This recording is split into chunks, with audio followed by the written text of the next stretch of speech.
Hi, this is Becky Nunn with Nunn Design.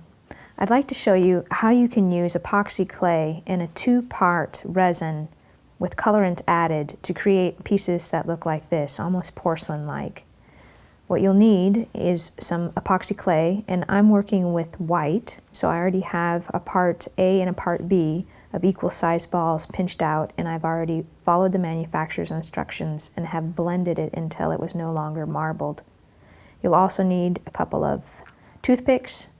I'm using a flat tag, and I'm using a Judikin squisher to create the texture with, and you'll need a little bit of baby powder.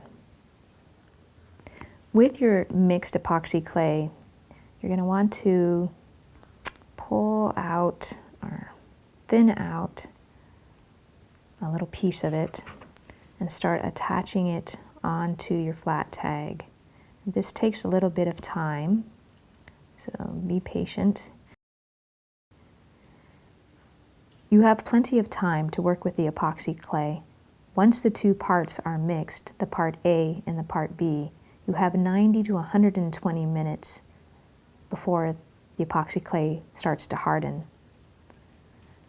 This first step, you're just patting it down onto the tag and doing a fully covered piece. This is a perfect technique if you have damaged flat tags that maybe you didn't metal stamp just right. It's a great way to utilize that same inventory that you thought was no longer usable, and now you can cover it up and make something new with it.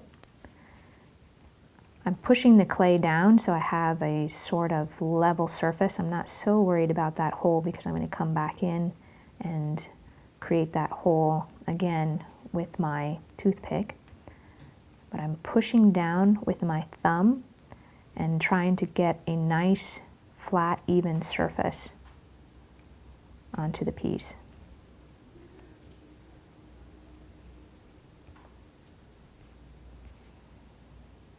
Pinching away that excess, patting and pushing down.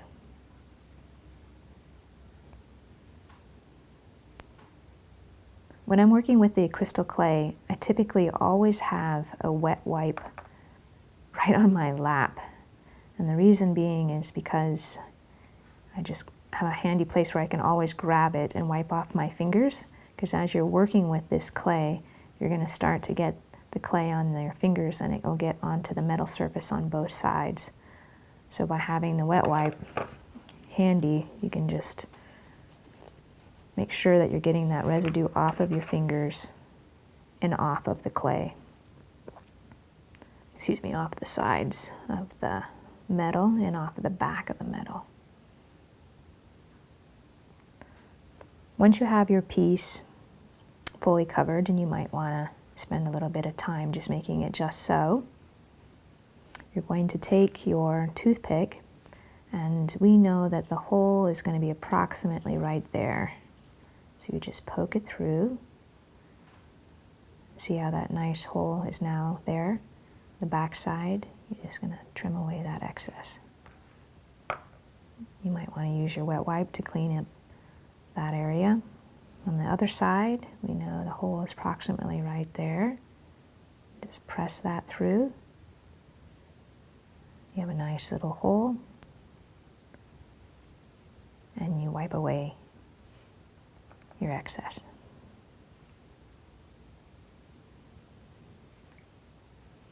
If you made the hole too big, or if it's not the shape that you want, you can just pat it back into shape. And that is the first step. The next step is you're going to want to take your baby powder, get a little bit on your finger. I like to just hold it right inside a little Ziploc bag like this because I'm frequently using this. I'm tapping it off my finger and making sure that the pad is fully covered with the baby powder. This helps the epoxy clay to not stick onto the rubber pad while you're applying the impression. Now I have my piece.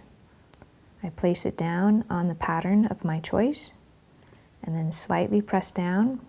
And what's great about this technique is if it doesn't come out just the way you want it, you just can pat it down again and do it multiple times until you get a pattern that you really like. If you want it to be deeper, you can create by patting it all down again and pressing it down a little bit more firmly. If your holes started to fill in or aren't as quite as even as you would like them to be, you can re-poke them and make sure that your piece is looking nice and even the way you would like it.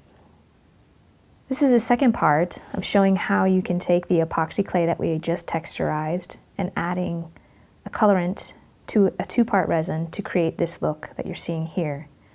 What you'll need for the second part is the Nunn Design two-part resin, some colorant, a couple stir sticks, a couple of cups, a form of measuring time, and a lamp. When working with two-part resin, you're going to want to prep your surface area first. I already put down a plastic bag to prevent any kind of resin getting onto any surfaces. I've slightly cracked open the door to make sure I have good ventilation, and I've also adorned some gloves. Go ahead and open up your two-part resin. There's the part A and the part B, and you'll have one of your cups and a stir stick ready to go. I also have my very old phone here ready to go, and I'm going to be setting the timer on there for 2 minutes once I've poured both parts in.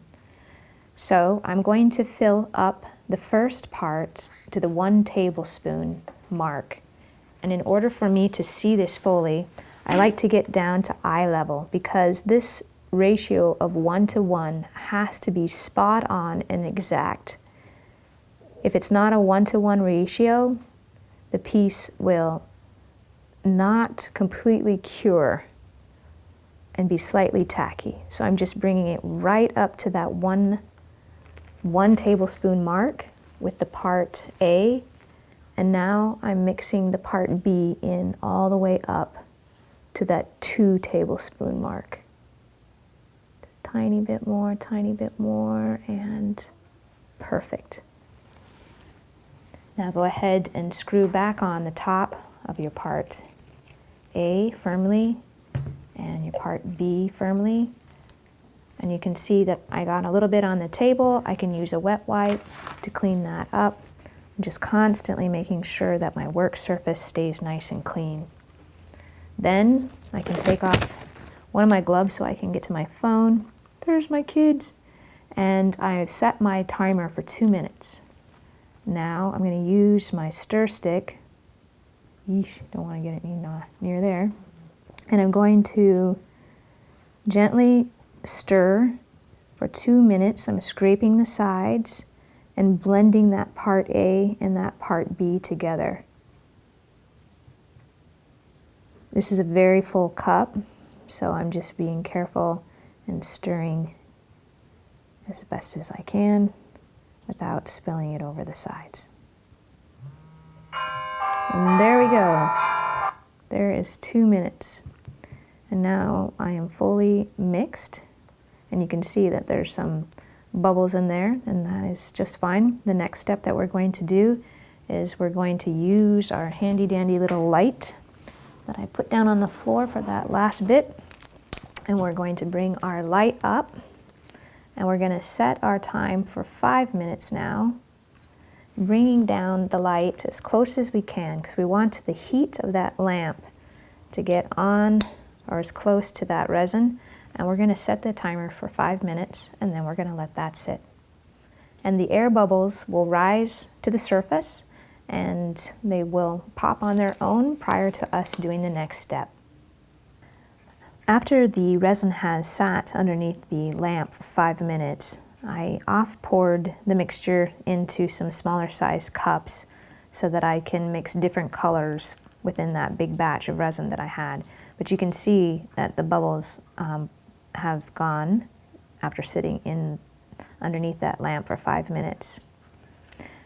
This is a casting craft pigment, and it is what I'm going to be using to colorize the resin and then pour over the top. The colors that I use to make this orange isn't what I'm going to be making because it involved a little bit of red, and I don't have the red here. but we will come up with some other fun color. I have a great cheat sheet on our website that shows how you can use all of the different primary colors, including white and black, to create many different colors. So you saw that I only put a very small amount into the mixture, and the ratio that it needs to be in order for the resin to cure is it can't be greater than 10%. The colorant can't be greater than 10% of the amount of resin that we had in here. So a tiny, tiny little drop is all that you need to create some color. Now I'm going to go ahead and try a tiny little pinprick, and you can also use your toothpicks for this. Tiny little bit of the blue to add in there. Let's see what color we come up with this. I'm going for one of my favorite colors, which is kind of a teal color. And you saw how much that tiny, tiny little bit of blue really changed the whole batch. Also, by having my clear resin as a backup, I can always dilute it or add a little bit more clear in there to make the color different. On this, I just need a tiny bit of yellow, and this will help me create a green color. So we have a little bit of white, a little bit of blue, and now let's try a little bit more yellow to create that teal color. Let's see.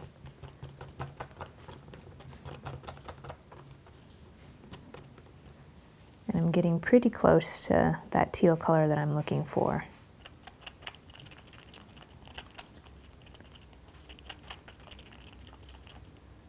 Once you have your mixture together, you're going to just go ahead and drizzle a tiny bit right onto your pendant.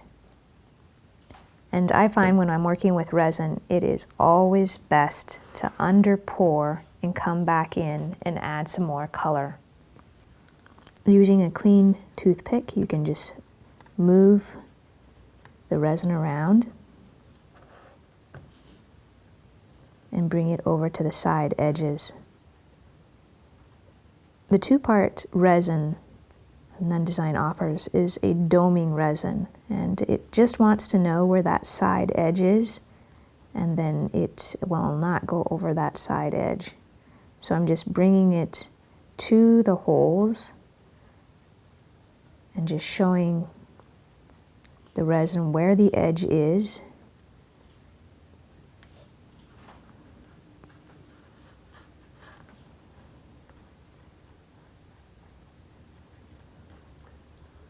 Going around that hole right there.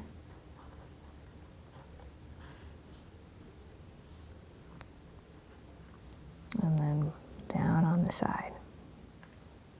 Isn't that a pretty color? I like that color. Now, with a little bit of time, that resin will start to drop down into all of those little crevices. But if for whatever reason you felt that you had too much on there, this is a fun little trick. You just take your toothpick and roll that resin off and deposit it back into your container. This piece that I have right alongside here, this is super fun because this is a hammer toggle. And what I did with this is I mixed a ball, and I had a ball inside a hammer toggle ring, and I mixed the ball, and with a texturing pad, I had two separate texturing pads. I made an impression on both sides, and on this piece I have already colorized with that color, and I can go back on the other side and colorize with another color.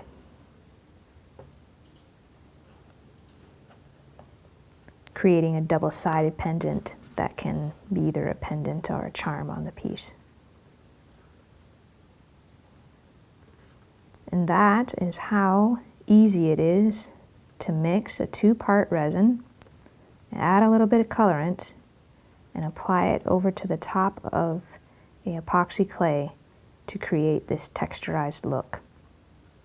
This is Becky Nunn with Nunn Design, and I hope you really enjoyed learning how to do this process it is a super fun way to utilize blanks that might be damaged from metal stamping, or just to create a porcelain-like look. Here's some other examples of fun pieces that I've created using that texturized epoxy clay and then colorizing with the two-part resin. I've created a series of fun little rings and cufflinks and earrings in this set here. Over here I mixed a little bit of a lighter blue, and this is over a brown epoxy clay to create this sort of look. And over here is that same similar teal color that we made, and texturized the pieces and poured that over.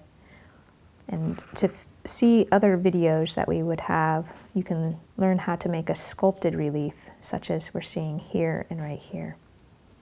Thanks so much for joining us. It's been super fun.